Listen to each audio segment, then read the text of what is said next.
I'm actually missing the Showalter press conference right now, but oh well, it's okay. Yeah. Here we go. All right, power rankings, week number 16.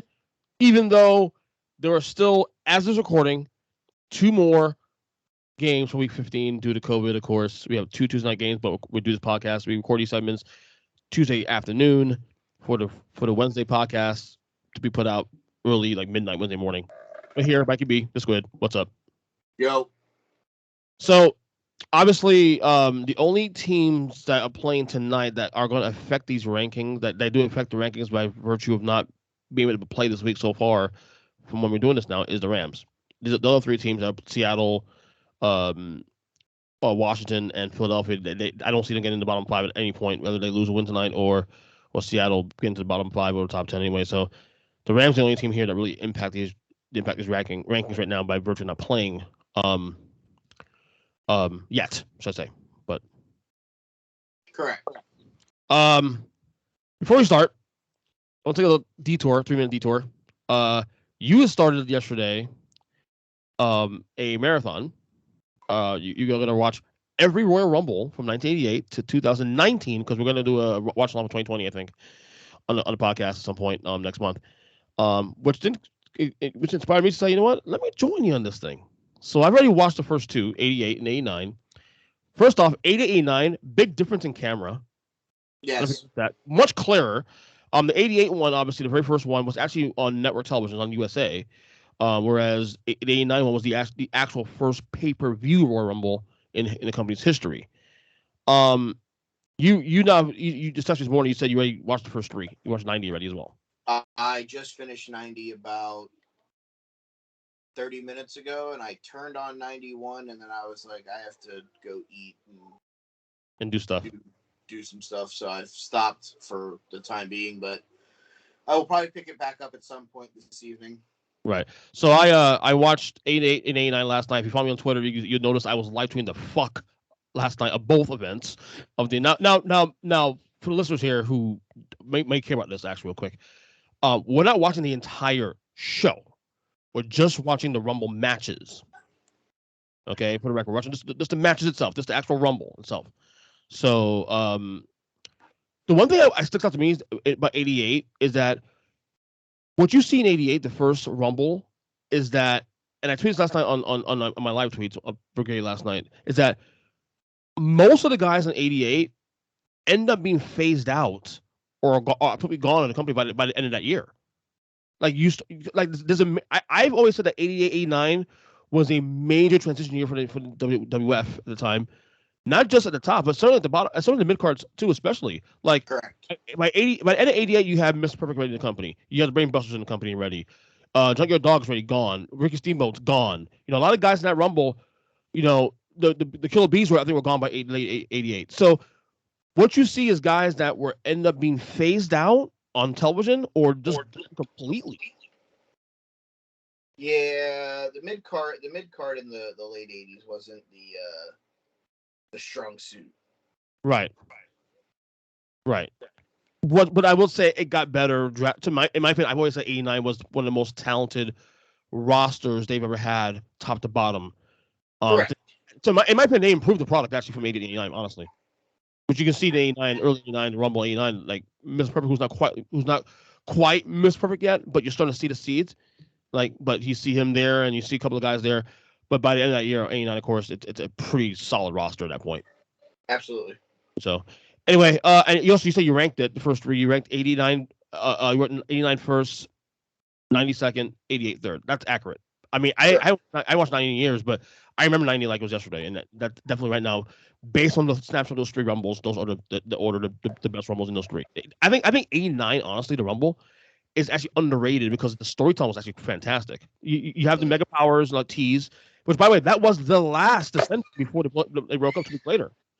Hogan and Macho got into it because he eliminated him. You have, of course, the $1 Million Man, Ted DiBiase, buying somebody off to get the number 30 spot. You have what else happened in that one? Andre and Jake. Andre was dominating the entire Rumble when he got in there at number 3 until Jake is never the fucking snake, and they were feuding at the time. Mm-hmm. So to me, 89 is actually very underrated in terms of the storytelling. So I would agree. So anyway, let's get to the rankings. people here for football. Listen to the wrestling podcast, of course. Check out Take Three Wrestling on any podcast catcher. I am. There's some major shakeup on my rankings this week, so let's just get to it. Oh, hi. How are you, Mrs. Bernier, on the screen? Hi. Sorry, Hi. I just wanted to interrupt. It's okay. Say hi. That's okay. Hi. Hi, I miss you. Tell your wife I miss her and I I love will. her. I will definitely. Bye, guys. Hi. All right, Mikey, number 10. Who do you got?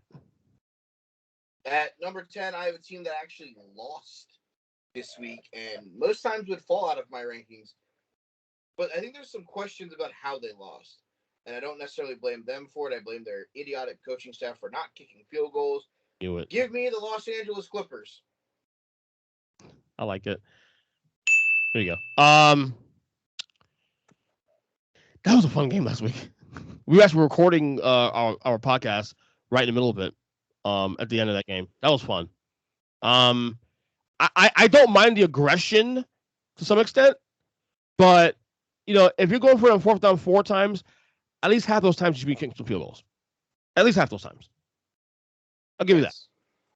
So yeah, I don't mean there. Number 10 for me, a new member to the rankings. They might have been in my top 10 probably early in the year, maybe. I'm not sure exactly. It's been a very long time. I have now one of the hottest teams in the league right now, the San Francisco 49ers. Yeah. It was a struggle here. It was between them and Buffalo. But when I'm doing Buffalo, I'm having Buffalo on a holding pattern to next week because they play the Patriots anyway. So if they win that game, obviously they'll crack that again. So the Niners are red hot though, and I think now we're at the point where they are the number 16 in the NFC now. They are. Lock them up. I can see it. Yeah, I'm there. All right, number 9. This team has officially gone into free-falling mode. Ooh. I will be very, very, very surprised that you will probably have them higher. But as bad as they have looked the last 2 weeks, actually 3 weeks, give me the Arizona Cardinals at number 9. So I told you I sent this list to our pals Big Jim and Kyle, student game Kyle, and Kyle already said the Cardinals. I had the Cardinals way too low, and I have them higher than you. Oh, I'm aware. So when he hears this podcast, he's gonna give you shit now for this too, especially. I mean, that's fine. I had them at 5. They lost to a team who had 1 win. Yeah, I'm not. They dropped my rankings too. Don't get me wrong. They Welcome dropped. to mediocrity, guys. Win the games you're supposed to, and you'll stay where you're at. But instead, you lose to a team who has a win against a shit fucking Viking team and a tie against fucking the rapist. I'm sorry. I think that there needs to be punishment for this because now you're not even really the favorite to win your fucking division anymore. Oh no, that's correct. And we've said on this podcast that we've been concerned the last couple of weeks anyway, and they've continued to raise our concerns every week since then. And I'll say this much too also. They don't have a big win in a big spot this year. I mean, that Rams win early in the year when they beat the Rams back in week 3, week 4. That was a big one. I was on the road. But that was also at 4 o'clock with other games being played. That was also fully healthy defense, fully healthy receiving staff. Hey, let's not forget, DeAndre Hopkins ain't playing anymore. Yeah, he's out and they're saying earliest is NFC title game, which means you might even get there. Yeah, okay. So we're supposed to just, because they won 10 games to start the year fully healthy, we're supposed to give them a break because going into the last couple weeks of the season where injuries actually happen, and so does COVID, and so does other fucking things. Exactly. We're supposed to give them a break because they won 10 games in a row to start the season? I respect it. What do you fucking do, Basil? Yeah. Number 9, I have the same. You just had them in the 10. I have the LA Clippers, the Chargers, San Diego Chargers. They probably should won that game on Thursday against Kansas City. Yes, 100% they should have won that game. Clearly, they're the one team I think that gives Kansas City problems. Now we're looking at 2-year sample size now. They have cracked the code. Yes. Now we're not going to beat them consistently is another question, but no, yeah, they probably could have if they would actually kick field goals. Yeah, Brandon Staley. You'll be coaching. Millennial. Who cares? Anyway, number 8 for you. Give me the MVP of the National Football League. Give me Jonathan Taylor of the Indianapolis Colts. Guess what? I got number 8 as well too. And is it safe to say they might be the most dangerous team in the AFC right now? they're the most balanced team in the AFC right now, and that makes them the scariest. Yeah, they're very, very scary, dangerous, and I think I don't know if you give him this award because it's an in-season thing, but Frank Reich, what he's done, remember they started what 1-4, Yeah, now to 8-6. They are still kind of fighting for the AFC South title because they really are 2 games behind Tennessee by virtue of tiebreaker. But Tennessee, what kind of faith do you have in those guys right now? Seriously, I mean, I after don't this week, none. exactly. So that's that. Number 7, who you got? Give me a team that you have entering your top 10. I have them moving up in mind. Give me Jimmy Garoppolo and the San Francisco 49ers. Wow, a lot of love there. Buddy, they're doing the little things right. Their defense is playing very well. They're getting production out of guys. Hey, let's lose Eli Mitchell. That's okay. Let's turn Deebo Samuel into a running back, and we're getting better numbers than we are from our starting running backs out of a wide receiver. George Kittle has finally woken up, and that defense has kicked it into a whole nother fucking gear. Yeah, let's let them get healthy and see what happens. Oh, not for nothing too. Jimmy Garoppolo's playing much better too. Exactly. It's great, and that's what else did his teams in the Super Bowl 2 years ago. So this was the Niners really been health. When healthy, they're dangerous. Correct. So I'm with you. Number 7, this is a team that you had sinking way down. I had sinking as well too, but not as far as you did. That is the Arizona Cardinals you just mentioned. Yeah, and it doesn't get better. They have Dallas on the schedule soon. I mean, 2 weeks. In 2 weeks. So it's one of those things where like you need to start bleeding now while you can. You better hope the Rams lose tonight. Because that cancels out the loss on Sunday. Correct. So you get your shit together, Arizona. Seriously. All right, number 6, you got. This team just got destroyed by the injury bug, and I think it has some questions that are going to need to be answered. Give me Tommy and the Bucks. Yeah, that game was weird. Even though they lost all those guys, though, 0 points, though, that's a weird situation. He lost 73% of his targets, I think. Yeah. Fournette, Evans, and Godwin. And Fournette has got a hamstring problem. Evans has a hamstring problem. And Chris Godwin's ACL is somewhere on Raymond James Stadium's field. Yeah, he actually torn it. They say it was a strain. It's torn actually. He's out for the year now. Yeah, they left it somewhere. I don't know. They'll find it. Yeah, somewhere. Misplaced somewhere. Yeah, definitely a problem. Number 6 for me is of course those that frisky team that everybody likes to love to hate. If I can find this fucking soundbite here, it'd be awesome. Where's that? There it is. Oh my God, that's disgusting. That's not it. That's not it. How about them Cowboys? Yeah! Number 6, those Cowboys. So should we be worried that Dak is struggling? Should we be a little worried that Dak is struggling? No.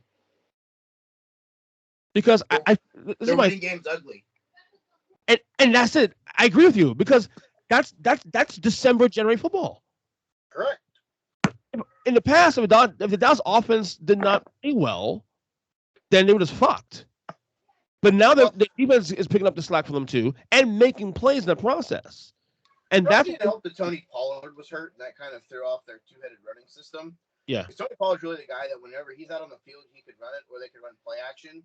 And it's allowing defenses to pinch in and not have to worry about, because Zeke's going to run for like 6 yards and he's going to get tired. Right. Also, no Amari Cooper for the last couple weeks with COVID and all that, coming back from that stuff. They've been really able to lock in on CeeDee Lamb. But yeah, I'm not as worried about Dak Prescott, quote, slumping. We didn't worry when Patrick Mahomes slumped and was mediocre, but they still found a way to win.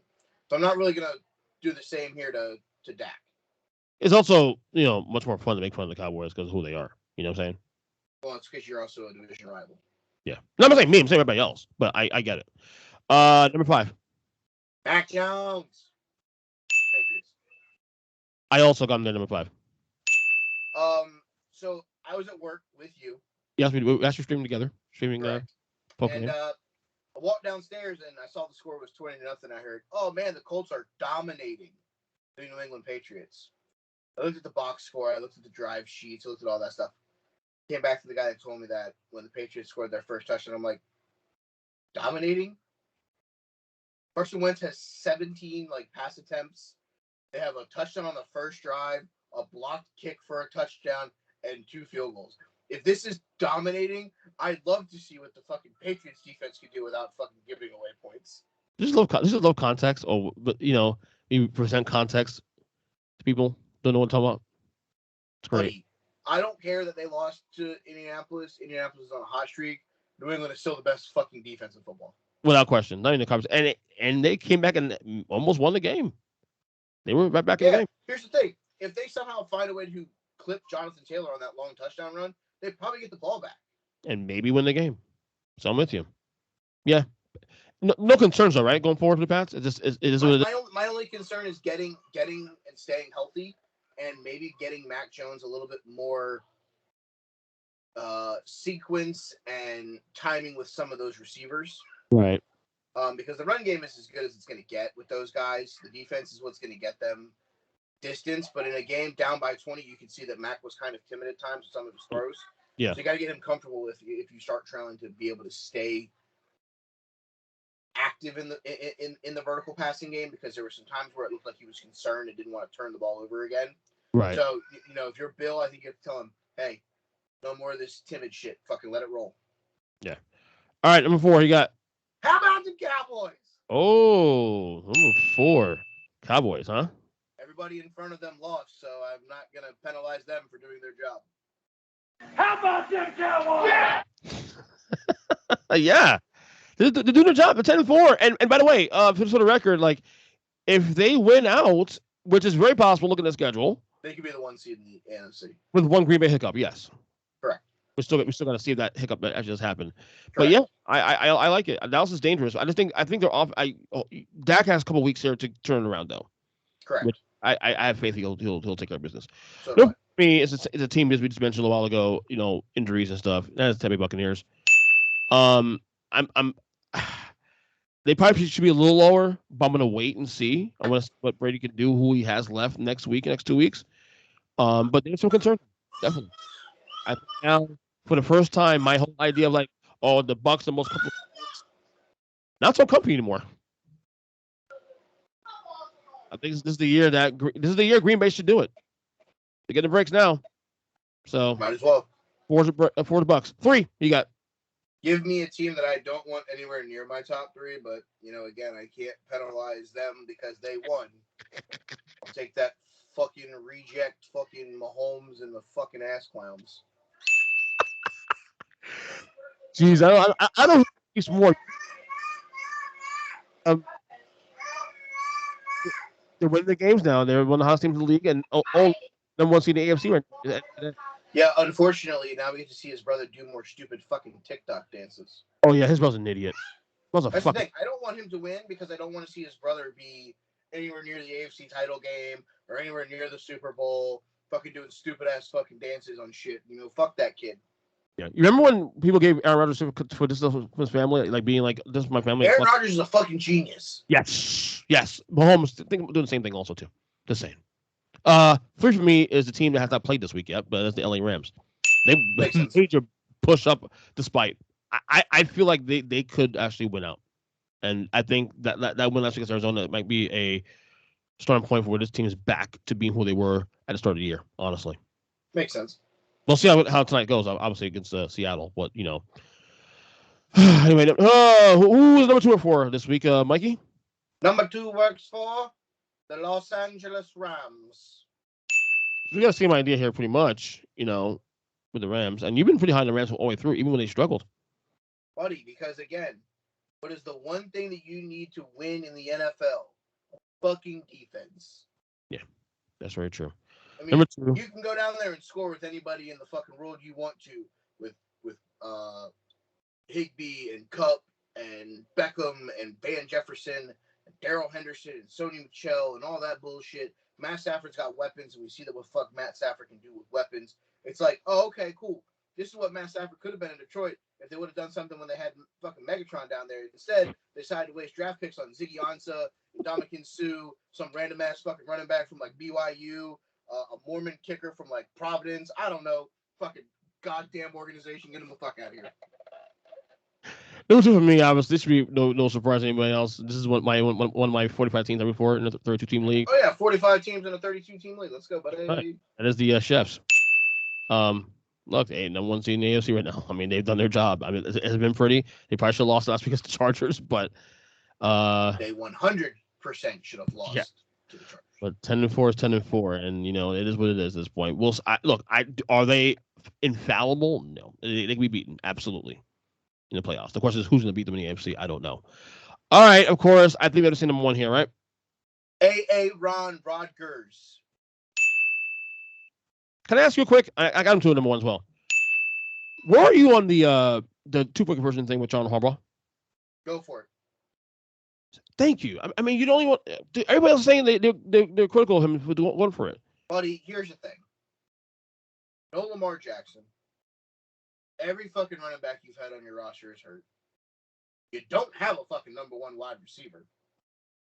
Your best receiver is your fucking tight end, he was trying to get the ball to on the 4th down play, on the 2-point conversion play. Are we sure Mark Andrews not the best, at least the second best tight end in football at this point now? He's definitely. It's the 4, and then it's a drop off. So it's the 4. It's Kelsey. It's Gronk. It's Kelsey, Kittle, Waller, and Mark Andrews. Oh no, Gronk. Okay, Gronk's 5th, but he's always hurt. Yeah, that's true. Yeah. He always misses 3 games a year because of a fucking calf injury or his hamstring. School injury. Sand in his back or something. I don't know. It's weird. Yeah.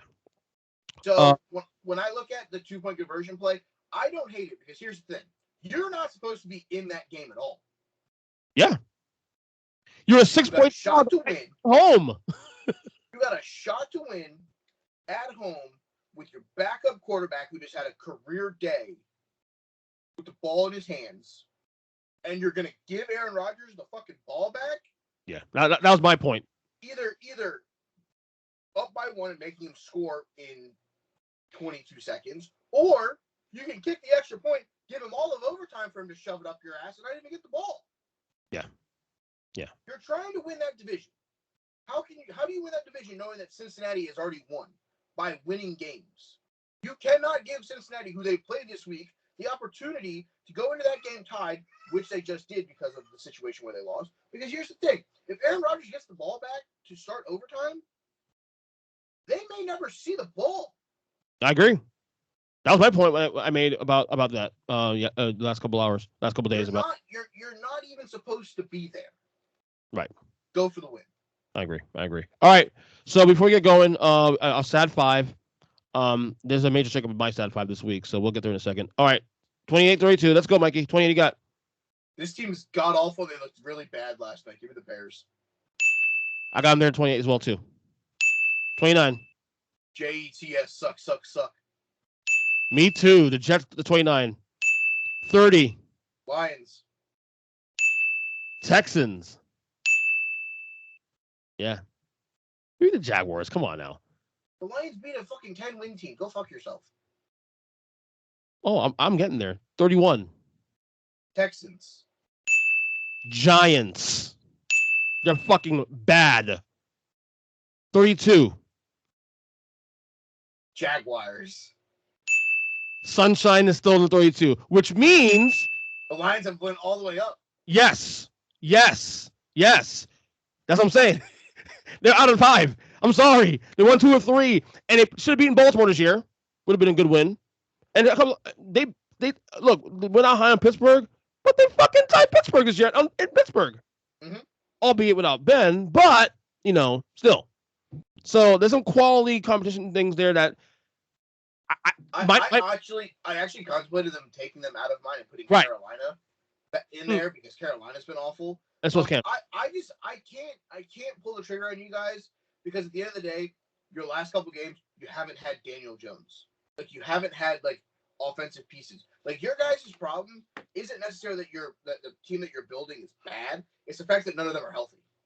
Well, I see a point there. To me, right now, as I sit here, December 24th, doing this podcast, the Detroit Lions will beat all 5 of these teams right now. That's why I think they're out of my 5. The only team that I think could give them a run for their money would be probably the Jets. They're frisky at times. That's what I'm saying. The Bears Justin Fields, he's just running for his life. Yeah. He's like, oh wait, look, there's somebody, and I just got sacked again. Yeah, that's a fair point. All right, follow Mike on Twitter at They Call Me Bern, BERN.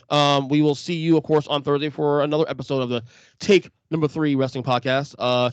Enjoy, and I'll see you in a couple days, buddy. Hell yeah. All right, later. Later, bud.